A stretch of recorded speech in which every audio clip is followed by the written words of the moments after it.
За 1-ээс 2017 хүртэлх тоонууд өгөгч. 1-р тоонуудаас 7 хуваагддаг. 9 хуваагддаг тоонуудыг улаанаар, за 9 хуваагддаг 7 хуваагддаг тоонуудыг цэнхрээр дүрслэвэгч. За улаан болон цэнхэр тооны зөрүүг олоо гэж. За тэгэхээр биднэрт бол эхлээд за улаан тоогоо 1-дүгээрт нь бол улаан тоогоо тоолчихъя. Улаан тоо маань яах вэ гэхээр ийм тоо байна.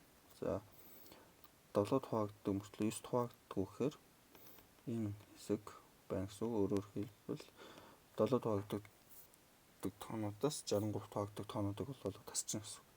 За тэгэхээр 7 хуваагддаг тоонуудыг олохдоо 2017-гоо 7 хуваагаад бүх хэсгийг авчна.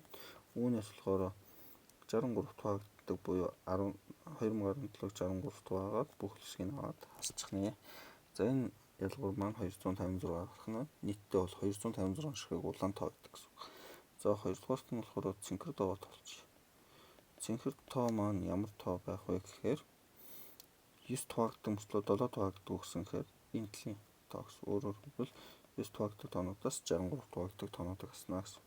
Тэгэхээр 2017 хүртэл 9 хуваагддаг тоонуудыг тоолохдоо 2017-гоо 9 хуваагаад бүх хэсгийг авчна. За энэс мөн адил 63 хуваагддаг тоонуудыг олоод хасчихна гэсэн. За эндээс бол 192 ширхэг тоо байх нэ. За тэгээд уг хоёр тооны зөрүүг олгосон учраас 256-аас 192-ыг хасчих юм бол 64 буюу B хариу зөв байжээ.